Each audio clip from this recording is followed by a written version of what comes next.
Tetapi Bu, resikonya apa? Yang budak ini disiksa oleh majikannya. Nah, karena kan majikannya orang-orang kafir Quraisy. Termasuklah yang disiksa itu 3 orang anak beranak, yaitu Yasir, Ammar anaknya, kemudian istrinya Sumayyah binti Kabab. Disiksa oleh Abu Jahal, disuruh kembali sembah berhala, dicambuk, dipukul, diambil batu panas ditaruh di dadanya sampai meleleh lemak tubuhnya.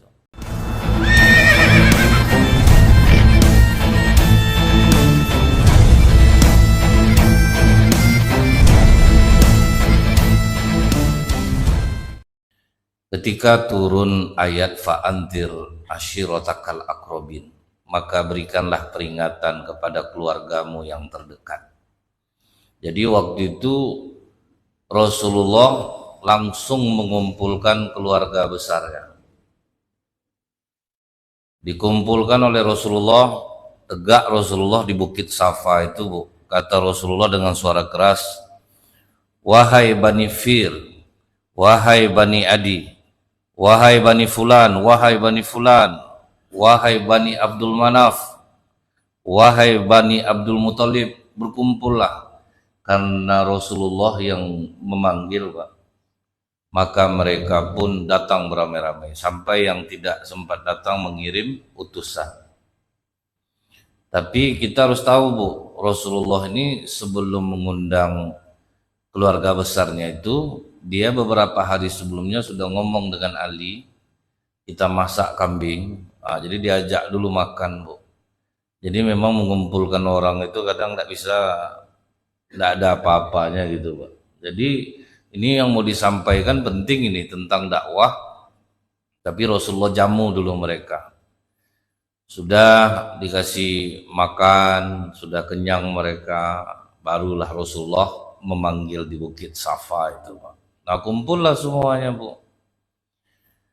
Begitu sudah berkumpul semuanya, kata Rasulullah, kalau aku katakan kepada kalian, di balik Bukit Safa ini ada segerombolan pasukan berkuda yang akan menghancurkan Mekah, kalian percaya enggak sama aku?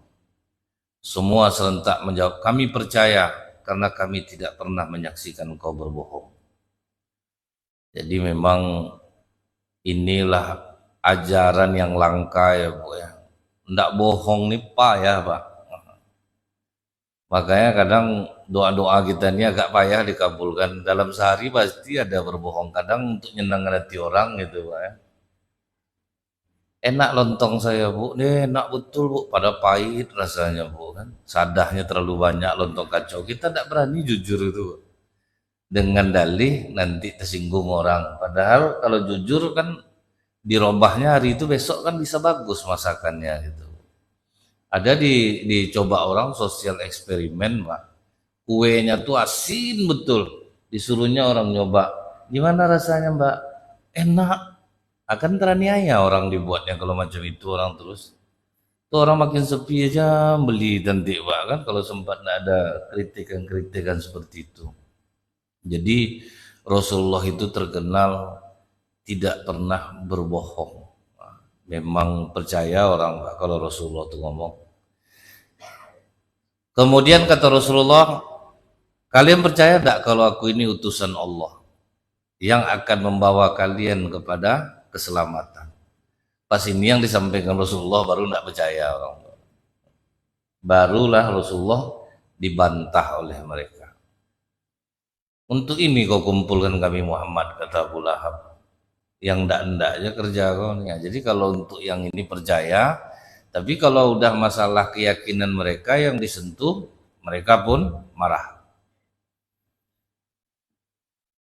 Kalau orang jahiliyah itu, Bu, dia itu banyak betul lah caranya nih, Pak. Jadi enak bagi mereka itu, misalnya ada namanya kambingnya namanya Saibah, ada namanya Wasilah, ada namanya Barah, ada namanya apalagi Ham. Jadi ada acara, misalnya kambing ini sudah 5 kali melahirkan, nanti yang terakhir anaknya jantan, tidak boleh ditunggangi, tidak boleh, banyak lah. Apa beda macam kita, kalau misalnya mau nikah itu cari dilirap dulu nama, cocok ndak nama ini sama nama ini, sudah tuh nanti tentukan hari baik, bulan baik, itu cobalah disinggung soal itu, Pak. Pasti benci langsung. Jak dulu awak macam itu lagi, ya itulah ada ini lah, pasti macam itu tuh.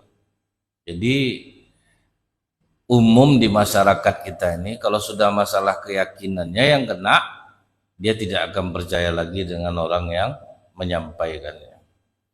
Tidak usah itu lagi, Bu. Misalnya nih, seluruh jamaah sepakat memilih pasangan presidennya ini. Selama ini Bapak Ibu baik sama saya nih. Setelah itu tahu Bapak Ibu saya rupanya beda pilihan. Itu tidak ada yang datang pengajian saya lagi tuh, Pak. Udah lain tuh. Jadi untuk hal-hal seperti orang jahiliyah itu kita masih ada. Awalnya mereka sangat percaya dan yakin ke Rasulullah, tapi begitu Rasulullah mengatakan beliau utusan Allah, mereka pun tidak menerimanya, terutama Abu Lahab. Abu Lahab inilah yang tidak menerima, yang berani membantah langsung. Makanya Bu, terbukti ketika turun surat Al-Lahab itu atau Al-Masad itu, tabat syada habil habi watab itu. Ayat itu turun 10 tahun sebelum Abu Lahab meninggal. Disinilah membuktikan Al-Quran itu benar, Bu ya. Walaupun udah tahu dia akan masuk neraka, Pak. Apa salahnya Abu Lahab waktu itu? Udahlah, masuk Islam aja kita langsung batal ayat itu kan bisa, Pak kan? Tapi kalau memang tidak dikasih Allah petunjuk tuh, Bu, memang tidak mau masuk. Jadi disinilah kita tidak usah terkecil hati. Orang udah sering dengar pengajian, dengar ceramah, kelakuannya pun tidak berubah. Abu Lahab pun macam itu, Pak. Bahkan udah jelas-jelas ayat itu turun atas namanya dia bakal masuk neraka. Sempat belunak hati dia waktu itu, Bu, masuk Islam dia langsung tidak percaya orang sama Al-Quran. Tapi itulah ketentuan Allah, Bu, ya betul-betul dia tidak masuk Islam bersama istrinya. Tapi Bu, setiap kebenaran yang kita bantah, maka kita akan mendapatkan konsekuensi dari apa yang kita bantah itu, Pak. Jadi misalnya kita belum bisa menerima beberapa amalan dalam Islam ini, nggak sanggup kita, ya udah diam aja, Pak. Berarti kita belum sanggup. Contohnya nih, Bu ya, ibu ini di luar masih belum pakai hijab lagi, dia pengajian dia pakai hijab. Datang orang bilang, ibu nggak boleh macam itu, di luar pun pakailah hijab tuh, jangan pas ke masjid aja. Aku walaupun tidak berjilbab, hati aku baik. Kalian berjilbab, busuk hati kalian. Suka ngadu domba, itu tuh kena tuh, Pak. Itu akan kena dengan apa yang kita sampaikan sendiri. Abu Lahab, Bu, sibuk membantah kebenaran Rasulullah aja, sampai ke tahap menyakiti, matinya tragis, Pak. Dipukul pembantunya kepalanya, Bu, gara-gara Abu Lahab memukul anaknya. Tak bisa dia nahan, Pak, dipukul pakai kayu. Sebab kena pukul sedikit aja luka tidak sembuh-sembuh. Kemudian timbul nanah, bau busuk. Saking busuknya tidak ada yang sanggup tinggal serumah sama dia. Sama istri-istri tercintanya pun meninggalkan dia. Matilah dia sendiri di rumah itu. Masyarakat pun takut menguburnya karena busuk, disodoklah pakai kayu. Sudah masuk ke dalam kubur, ditimbun pakai batu dari jauh. Nggak ada yang berani dekat. Dan busuknya itu sampai hari ini abadi, Pak. Jadi rumah Abu Lahab itu, Bu, belum diapa-apakan sama pemerintah Arab Saudi. Masih tetap kampung Abu Lahab namanya kalau di Mekah. Siapapun lewat rumah Abu Lahab harus lari karena baunya, Pak. Jadi tetap busuk. Jadi dibuktikan Allah. Jadi kalau memang kita itu belum bisa menerima kebenaran, diam aja lah, nggak usah dibantah. Berarti kita belum sanggup lagi. Janganlah dicari-cari pembenaran-pembenaran. Belum sanggup aja bilang udah cukup, Pak. Nah, ini akhirnya Abu Lahab tragis dia mati. Nah, jadi itulah resiko berdakwah ini ya Bu ya. Jangan dikira kalau kita taat-taat ibadah nih itu mulus-mulus saja jalan kita, enggak juga.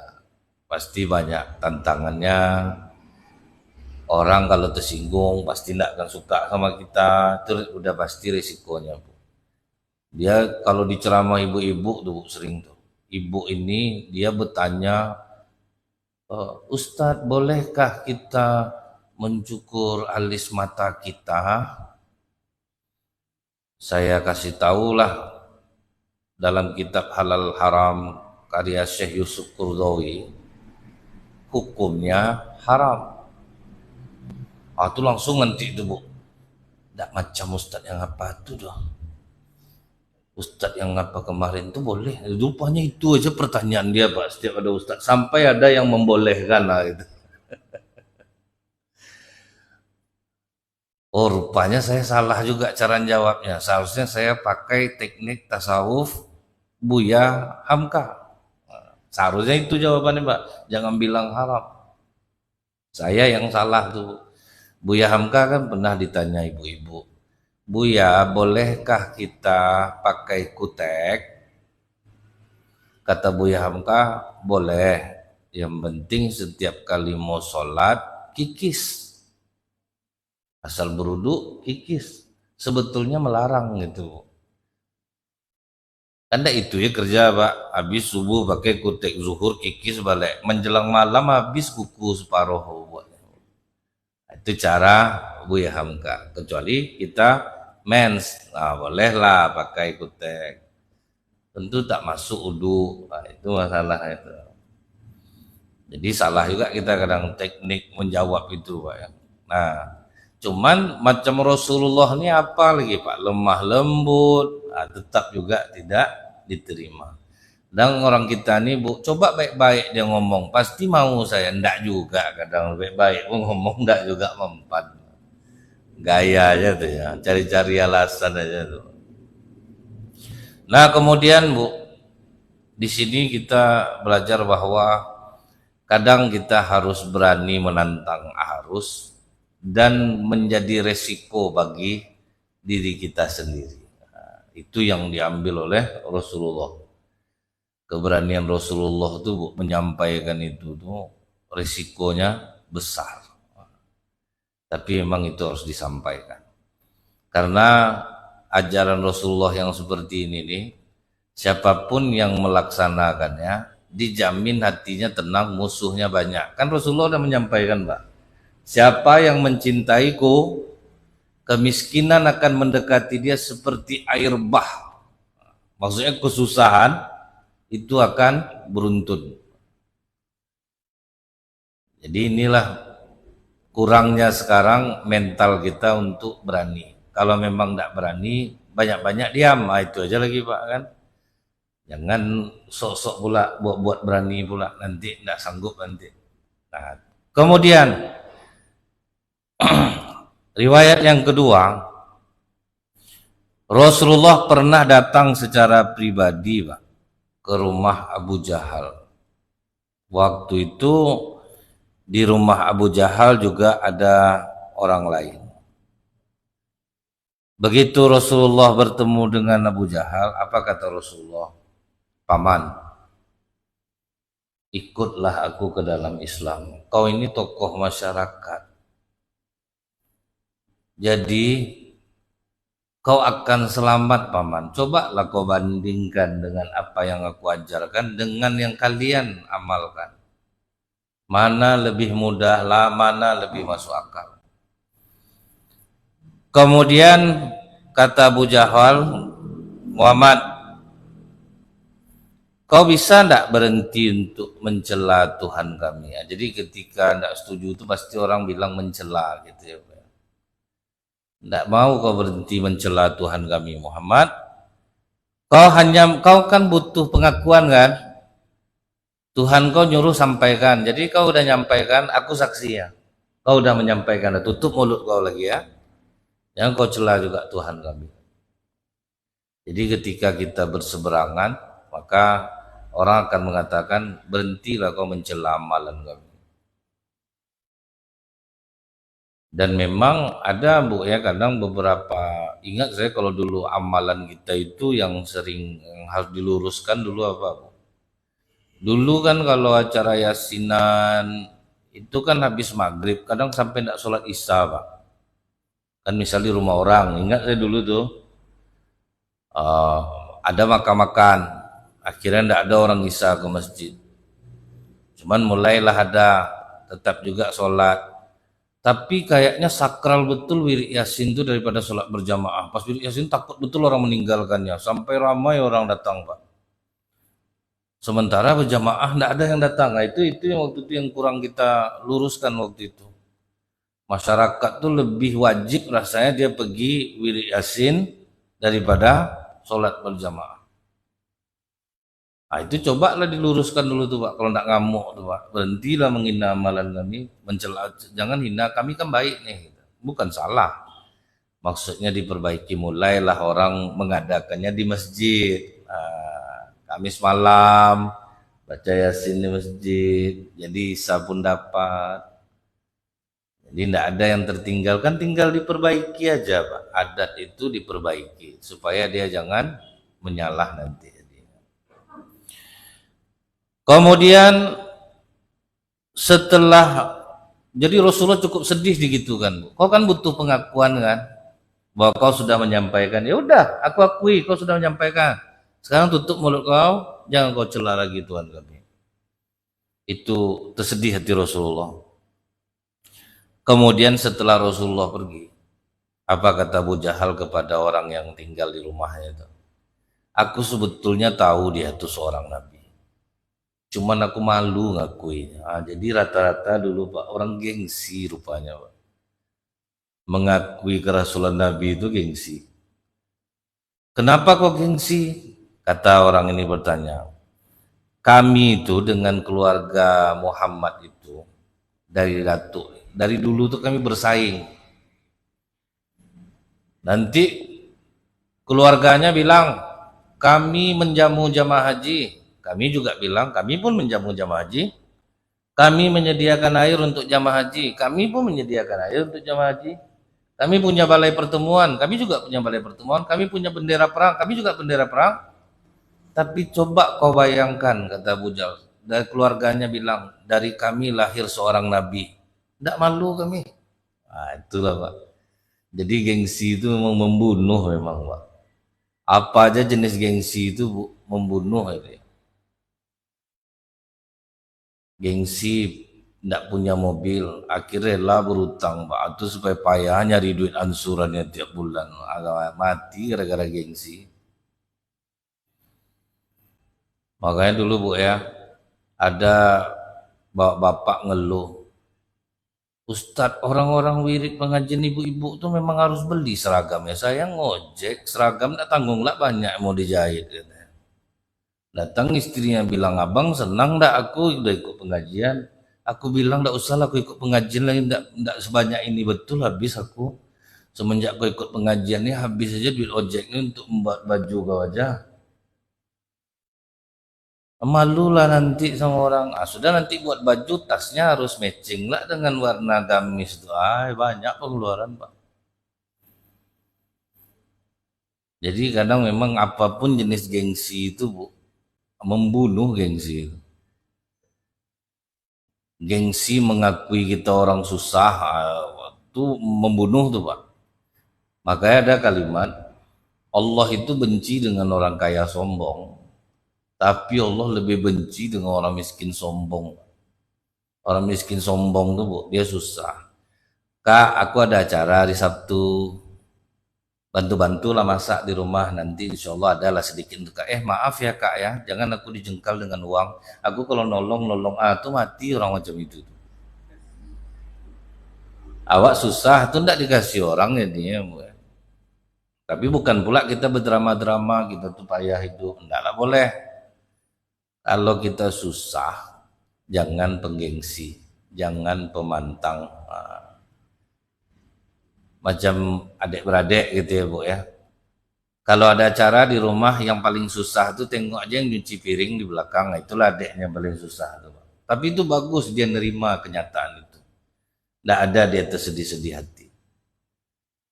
Ah, ini udahlah kita paling susah adik beradik, gengsi tinggi lah Pak kan. Aku lah kalian suruh mah macam susah lah aku nak nyusahkan kalian. Ada lah. Selesai hidupnya tuh. Jadi Abu Jahal mengakui bahwa dia gengsi. Dan Rasulullah kecewa dengan jawaban Abu Jahal itu. Rasulullah sangat kecewa. Sedih Bu. Kok sampai begini betul lah dia. Kena juga mental Rasulullah Pak. Itulah hebatnya Al-Quran nih Bu ya. Turun untuk menguatkan mental Rasulullah. Diturunkan Allah lah waktu itu surat Al-An'am ayat 33. Jadi dalam surah Al-An'am ayat 33 ini Pak, di situ membuat Rasulullah menjadi kuat. Bismillahirrahmanirrahim. Qad na'lamu innahu la yahzunukal ladzi yaquluna fa innahum la yukadzibunaka walakinnaz zalimina biayatillahi yajhadun. Sungguh kami mengetahui bahwa apa yang mereka katakan itu menyedihkan hatimu. Diakui Allah. Kami tahu kau sedih dengan apa yang dia katakan itu. Jangan bersedih hati Muhammad. Karena sebenarnya mereka bukan mendustakan engkau. Tapi orang zalim itu mengingkari ayatku. Aku yang dia lawan, kau jangan sedih. Urusannya nanti sama aku.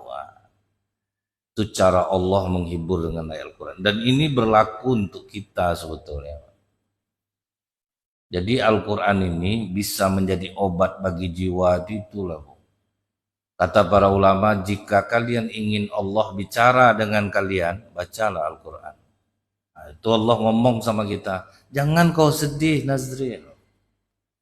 Mereka tidak mendustakan engkau, tapi mereka mendustakan. Kan enak kita jadinya Pak, kalau kita pas dalam keadaan ngasih tahu yang baik sama orang, membantah anak. Ingatlah ayat ini. Jangan sedih, mereka mengingkari aku. Itulah hiburan Allah kepada Rasulullah. Itulah ayat Al-Quran ini bisa menguatkan jiwa kita. Kalau digabung-gabung tuh masing-masing ayat tuh ya, kalian ngadu sama aku kata Allah. Kalian ibadah aja dengan baik, kalian tidak akan khawatir, kalian tidak akan sedih. Nah, kan itu cara Allah ke kita. Ini selama ini Bu, apa ndak marah Allah sama kita? Asal ada masalah ngadu ke manusia terus Pak. Allah sudah bilang bala man aslama wajhahu lillahi wa huwa muhsinun falahu ajru inda rabbih wala khaufun alaihim walahu bihzanun. Serahkan masalah kalian sama aku. Nah, kan jadi gitu kan Allah tuh Pak. Serahkan masalah kalian sama aku. Ibadah kalian dengan baik. Kalian tidak akan khawatir, kalian tidak akan bersedih hati. Yang terjerat pinjol, yang hidup susah, jangan ngadu ke orang. Lebihkan aja lagi kepada ampun ya aku ya Allah, aku salah. Akui salah itu dulu. Tak ngapa aku pinjaman online nih, tiap hari di teleponnya aku, di kontaknya seluruh kontak yang ada di handphone aku. Takut aku ya Allah, ampuni aku, ngadu. Ngadu ke orang kena cemeh nanti Pak. Matilah kau. Bergaya lah kau. Utang juga lah. Nah, itu yang dapat nanti. Tapi Allah tuh makin diminta, makin suka. Beda sama kita manusia Pak. Sekali diminta memang mau. Udah 2 kali awak pula diolah ya. Tiap jumpa macam ATM awak dibuatnya. Nah, itu kalau manusia. Kalau Allah makin diminta, makin nyinyir kita minta, makin senang Allah. Disitulah Allah akan buktikan aku tuh ada. Nah, ini meminta ke manusia. Muak orang Mbak nengok ya. Saya aja kalau udah 2-3 kali orang minta tolong saya blokir nomornya Mbak. Karena kita menolong orang boleh, dimanfaatkan orang jangan. Nah, itu beda tuh Pak kan. Kalau kita pertama orang minta tolong sama kita, kita harus bahagia. Di antara banyak orang dia diutus Allah ke kita. Berarti kita yang nolong dia. Tapi kalau udah berkali-kali berarti di antara banyak orang kita yang bisa dibodoh-bodohi dia, Pak. Itu lagi arti ya. Saya misalnya nih Bu, datang orang minta bantu di WA-nya saya. Itu cepat saya ngirim, Pak. Tengok khususan dia ya. 2 kali, 3 kali. Oh, ini udah salah nih. Blokir, Pak. Berarti dia udah saya Tuhannya lagi, Pak. Bukan Allah lagi kalau udah seperti itu. Dia tahu pokok kalau ada apa-apa nanti ngomong sama Ustaz Nazrin. Ada bentuk apa-apa kasih tahu. Jadi akhirnya kita jadi Tuhannya, Pak. Kan salah ya, bagus diblokir. Agar dia kembali kepada Allah, Pak. Biar dia balik kepada Allah. Memang dulu jadi cemeehan orang kafir Quraisy kepada orang-orang miskin Mekah. Minta sama Allah kalian. Kalau kalian susah, lapar, minta sama Allah kalian. Dan dia tidak mau membantu. Jadi maksudnya itu, kalau kita ingin membantu orang, kasihlah dia pancing, jangan ikan. Kalau sering dikasih ikan itu akibatnya, Pak. Itu yang saya ceritakan, Bu, sampai jerah Pak Haji itu ke masjid dibuatnya. Gara-gara dia suka nolong orang di masjid, asal nengok orang sedih-sedih zikir doa dipanggilnya nanti. Ada masalah kamu? Udah Pak Ji, listrik mau dicabut PLN, belum pakai token kamu, belum Pak Ji, berapa tunggakannya sekian kasih. Kamu apa masalah? Itulah Pak Ji baru pindah jualan, tempat baru ini tidak tahu orang pelanggan sehingga banyak termakan modal. Ayo dah saya bantu pinjaman tanpa bunga. Kamu berapa sanggup balikkan sebulan lensur. Semenjak tahu orang Pak Haji itu suka ngasih, asal ada dia di masjid sedih aja doa orang. Tambah ramai orang di masjid itu. Pokok main calling-calling dia, itulah hancurnya umat Islam. Suka menjual hibah. Ingat di Nurul Yakin kan orang menjual hibah kemarin tuh Pak yang terekam CCTV itu. Rupa banyak itu modusnya, Bu.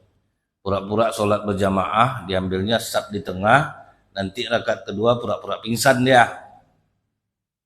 Habis sholat berjamaah, ramailah jamaah. Kenapa kamu? Saya nak makan 2 hari jalan kaki dari Pelalawan kemari. Saya dari Sumbar. Wah, sempatilah jamaah, Pak. Ngasih makan, ngasih duit, dipesankan Pak Haji, oi travel. Sampai di Panam turun dia kata sopir travel. Pindahlah dia besok lagi masjid lain. Orang masjid kan canggih, dia pakai CCTV, Pak. Itu nampak itu ya.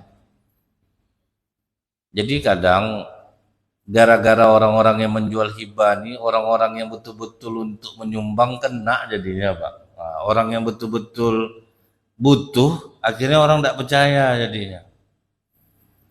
Jadi kita pokoknya jangan putus asa. Asal bisa nolong, tolong aja lah dulu. Asal bisa nolong, tolong aja lah. Karena kita nanti takutnya orang butuh, Pak. Betul-betul orang butuh, malah tidak terbantu jadinya. Jadi udahlah baik sangka aja lah kita, Bu. Sekedarnya aja. Nah jadi dengan turunnya surah Al-An'am ayat 33 ini, terhiburlah Rasulullah dalam mendakwahi keluarganya. Tidak perlu sedih hati, tidak perlu kita kecil hati. Malah kadang, Bu ya, hinaan orang terhadap kita itu tuhlah vitamin penyuntik terbesar itu Pak untuk kesuksesan di masa depan. Orang-orang yang berhasil saat ini pasti karena sering direndahkan orang, dihina orang. Jarang orang berhasil di masa depan karena dipuji, itu tidak ada. Pasti karena banyak dihina baru dia bisa berhasil. Nah kemudian lagi Bu, yang membuat Rasulullah itu kuat sekaligus terharu dan terluka. Waktu Islam ini diajarkan oleh Rasulullah, itu yang paling banyak masuk tuh orang miskin, budak-budak, karena mereka diajarkan tidak ada perbedaan di mata Allah antara kaya dan miskin, kulit hitam, kulit putih. Tidak ada yang mana budak, yang mana tuan. Misal masuk di masjid nih Bu, siapa aja yang duluan boleh di depan. Mau dia karyawan, mau dia pimpinan, kecuali ada adab kita kadang menghargai orang. Di depan ini Pak Gubernur nanti, itu beda Pak ya. Itu beda, kita beradab namanya. Kita kasih pemimpin kita tempat depan, presiden itu beda. Cuman secara umum siapapun yang dapat sab di depan, di depan. Presiden Turki Erdogan telat sholat Jumat di pintu Pak, tidak ada tempat istimewa sama dia di masjid. Di pintu dia, jangan ganggu orang katanya, di pintu. Sibuklah pengawal jaga jadinya Pak, karena dia di pintu masjid. Jadi tidak ada yang istimewa. Makanya banyak waktu itu orang miskin dan budak-budak menerima ajaran Islam. Mudah masuknya. Karena apa? Karena mereka terangkat dengan Islam. Walaupun posisi mereka masih budak. Mereka senang bahwa di mata Allah tidak dipandang masalah mereka budak atau tidak. Yang melebihkannya adalah ketakwaan. Tetapi Bu, resikonya apa? Yang budak ini disiksa oleh majikannya. Nah, karena kan majikannya orang-orang kafir Quraisy. Termasuklah yang disiksa itu 3 orang anak beranak, yaitu Yasir, Ammar anaknya, kemudian istrinya Sumayyah binti Kabab.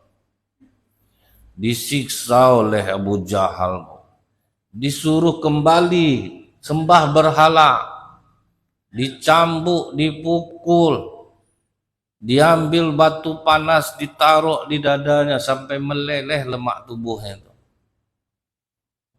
Kemudian hendak juga mau diseret pakai kuda, hendak juga berubah imannya. Itulah Pak. Kalau iman sudah menghujam ke dada itu ya Bu ya, hendak ngaruh lagi Pak. Udah begitu siksanya Bu, sedikit pun mereka tidak mau kembali kepada penyembahan berhala. Emosi Abu Jahal Bu, diambilnya tombak, ditusuknya kemaluan Sumayyah sampai tembus ke tengkuknya. Itulah orang mati syahid pertama dalam Islam, perempuan, bukan laki-laki. Dan Rasulullah hanya bisa diam terpaku melihat dari kejauhan. Apa kata Rasulullah? Bersabarlah Yasir, surga bersamamu. Itulah hiburan Rasulullah untuk karena lemah Pak, kita lemah. Tidak bisa apa-apa. Jadi ada kalanya kita memang orang Islam itu seperti nasib di Gaza. Tidak bisa apa-apa. Kena ajar aja gitu. Dan itu waktu itu Rasulullah mengalami fase itu. Sudah itu apa lagi? Yasir lagi suaminya. Tidak juga mau, disiksa sejadi-jadinya sampai pula mati. Tinggal anaknya Yasir. Yasir ini sudahlah robek-robek tubuh, direndam dalam air laut. Disitulah dia tidak sadarkan diri. Terucaplah sama dia, Tuhanku Lata, Uzza. Dalam keadaan tidak sadar tuh, tidak kuat lagi menanggung sakit.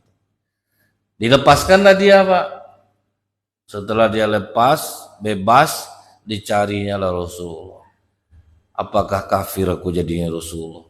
Terucapkan sama aku Lata, Uzza. Kata Rasulullah, tidak. Karena Allah yang tahu hatimu. Kau mengucapkan itu karena ketidaksadaranmu. Saking kuatnya siksa yang kau terima. Itu yang buat haru Rasulullah, iman para sahabat tuh. Makanya kata Rasulullah, Yasir, Ammar bin Yasir adalah biji mataku. Karena Rasulullah nampak betul bagaimana dia kuat menanggung siksa. Maka Rasulullah, dia adalah biji mata. Jadi dia ini yang paling suka bersyair memuji Rasulullah. Cinta dia kepada Rasulullah tinggi. Datang sahabat lainlah Ammar bin Yasir nih, ria tidak tentu arahnya Rasulullah. Memuji-muji engkau aja kerjanya. Di situ Rasulullah marah Pak. Jangan kau gitu kan Ammar. Dia biji mataku. Karena dia memuji itu karena memang cinta dia sama Rasulullah. Jadi bilang orang lah angke-angke talua menjilat gitu-gitu. Padahal dia memang cinta sama Rasulullah. Sama kita dengan majelis-majelis sholawat, kan kadang sakit hati orang nengoknya Pak, kan tidak macam itu loh. Kalau kita cinta sama Rasulullah tuh ya bersair itulah Pak, menumbuhkan rasa cinta kepada Rasulullah, sholawat. Makanya diakui Bu, masyarakat di dunia yang paling banyak bersolawat adalah bangsa Indonesia Pak, itu tidak ada lawan. Solawat paling banyak orang Indonesia nih Pak. Jadi jangan pula kita apa namanya nih, wah berarti solawat itu salah, inilah tidak ada. Pokoknya solawat terus, itulah cara untuk menumbuhkan rasa cinta kepada Rasulullah SAW. Nah jadi itu resiko Bu, ketika orang berislam itulah siksaan yang diterima. Tapi setelah orang-orang kaya masuk Islam Bu, uang Abu Bakar Siddiq tuh habis untuk membebas-bebaskan orang aja tuh Pak. Yang pertama kali dibebaskan oleh Abu Bakar, Bilal bin Rabah. Bilal bin Rabah itu Bu ya, harga tebusannya tinggi, 9 ukiah emas. Satu ukiah itu 7,4 dinar. Satu dinar 3.578.000 kali 7 kali 9. Mobil Pajero buka sampul. Itu untuk menebusnya Pak. Begitulah Bu ya. Kekayaan para sahabat itu dahsyat-dahsyat. Tapi memang mereka kalau ke agama ini ngeri Pak. Betul-betul infinity duitnya itu, tanpa batas Pak. Kalau untuk agama itu berapa ya, ajar. Bahkan Ali bin Abi Thalib itu zakat hartanya besar, dia sering kelaparan Pak. Mereka tuh betul-betul dibedakannya Pak. Ini uang pencarian, memang segini zakat keluar. Dia kadang kelaparan. Itu yang banyak terjadi sahabat Rasulullah. Mereka tuh kalau untuk menyumbang tinggi-tinggi, mereka sampai kadang nahan lapar. Ummul Mukminin Aisyah itu kadang kecewa pembantunya. Sudah disedekahkannya semua, tanya pembantunya ada untuk berbuka, apalagi yang ada Ummul Mukminin, udah kau sedekahkan semuanya, ya udahlah tahanlah lapar dulu. Sampai macam itu Pak. Kalau kita kan berpikir kau dulu sebelum bersedekah tuh ingat anak kau mau kuliah, anakmu yang gaib-gaib udah dipikirkan sekarang Pak. Itu tuh yang membuat kita jadi bakhil, pelit, medit, itulah jadi ya. Untuk sekian tahun yang akan datang udah dipikirkannya hari ini gitu. Bukan saya tidak mau sedekah, emas ada, cuman itulah anak saya nomor 2 dia mau ini, itu udah dihitung dulu Pak. Sebetulnya ada bagusnya sih Bu, orang yang pakai manajemen tuh Pak ya. Tapi ada kadang perlu digitukan, ada yang tidak harus seperti itu gitu Pak. Ada yang bisa, ada yang tidak. Jadi itu beratnya dakwah Islam ya Pak ya, berat. Banyak yang teraniaya, banyak yang tersiksa, banyak yang terzolimi. Kemudian datanglah berita gembira penguji dakwah Rasulullah. Orang-orang kafir datang kepada Rasulullah, senang hati Rasulullah. Muhammad, setiap para nabi ini kan membawa mukjizat.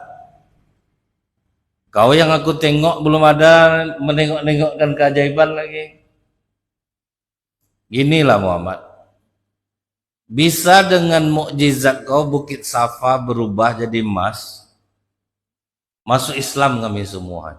Apa nak senang hati Rasulullah? Ini belum pernah keluar mukjizat selain Al-Quran nih Pak. Kalau nabi-nabi lain kan banyak keajaiban-keajaibannya, Rasulullah kan tidak ada Pak. Betul-betul untuk rahmatan lil alamin, jalani ini, hidup seperti ini kamu jadinya. Itu mukjizatnya. Tapi mereka ingin nengok keajaiban, ubahlah Bukit Safa ini jadi emas. Oh semangat Rasulullah, berdoa ke Allah, ya Allah, kaumku mengatakan jika Bukit Safa ini berubah menjadi emas dengan izinmu, mereka akan menerima Islam. Turun malaikat Jibril, ya Rasulullah, Allah berkata, permintaan kaummu ini tidak ubahnya dengan permintaan kaum nabi-nabi yang lalu. yang setelah mereka melihat keajaiban bertambah-tambah kekafiran mereka. Tapi Allah memberikan pilihan kepadamu. Allah rubah Bukit Safa jadi emas, tapi apabila mereka tidak menerima Islam, diazab Allah saat ini juga. Matikan semuanya, dihancurkan kalau mereka tidak nerima.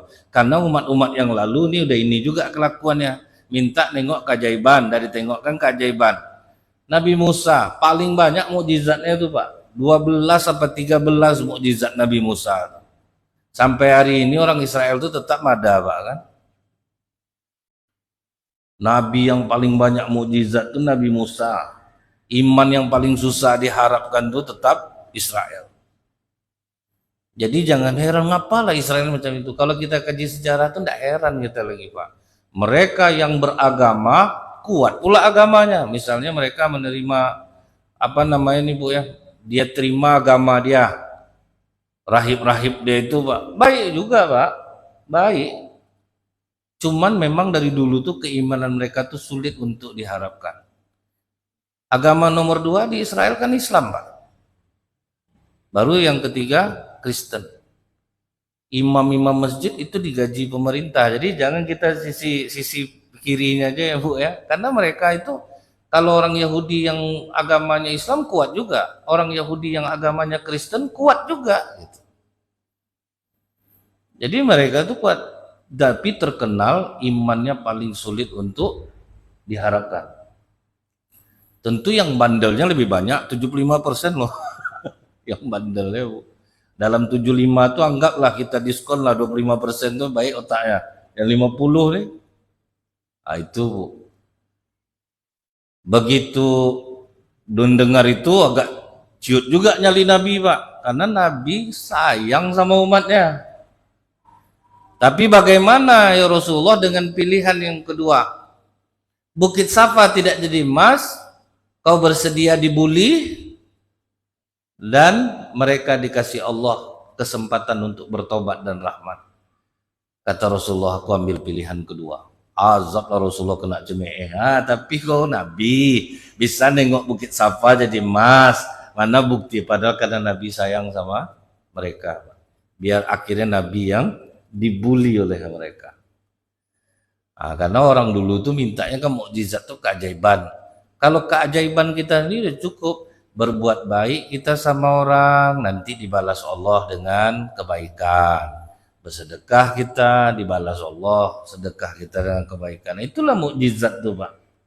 Kita ikut misalnya kita beribadah dengan baik, jangan iri hati, jangan hasad dengki, enak hidup kita, kan bisa kita buktikan. Itulah mukjizat tuh. Itulah yang keajaiban. Kemudian Bu, yang terakhir untuk subuh ini, waktu Rasulullah dan keluarga besarnya tidak Rasulullah kan tidak mau menghentikan dakwah. Sudah dibujuk dengan apapun saya tidak mau berhenti. Akhirnya keputusan orang Quraisy kan memboikot keluarga besar Bani Hashim. Diboikot Bu. Dibuat surat perjanjiannya, pemboikotan keluarga Bani Hashim. Setelah 3 tahun, apa kata Rasulullah kepada pamannya? Paman, sampaikan kepada mereka bahwa surat perjanjian yang mereka jaga setiap hari itu sudah dimakan oleh rayap dan hanya tinggal nama Allah saja. Kan dijaga tuh Bu, kertas tuh di Ka'bah. Kalau aku berdusta, berikan aku kepada mereka, lepaslah kalian dari penderitaan. Tapi kalau aku benar, maka bebaskan kita semua dari pemboikotan ini. Datanglah Abu Thalib ke orang-orang Quraisy. Ponakanku berkata, perjanjian yang kalian buat itu sudah dimakan oleh rayap. Yang tinggal cuma nama Allah saja. Kalau keponakanku tidak benar, kami rela memberikan dia kepada kalian, mau untuk kalian sakiti, kalian bunuh, kalian buang, silakan. Tapi kalau keponakan aku benar, habiskan perjanjian ini, tidak ada lagi pemboikotan. Oh semangat lah orang tuh Pak. Mana lah mungkin dimakan rayap. Rupanya pas dibuka ternyata benar. Kertas itu sudah dimakan rayap dan tinggal nama Allah. Jadi banyaklah orang waktu itu mulai simpati kepada Islam nih balik. Jadi Islam ini Bu, atau kehidupan kita ini, penderitaan dalam keadaan kita benar, maka suatu saat penderitaan itu akan berubah menjadi kenikmatan. Subhanakallahumma bihamdika asyhadu alla ilaha illa anta astaghfiruka wa atubu ilaik. Assalamualaikum warahmatullahi wabarakatuh.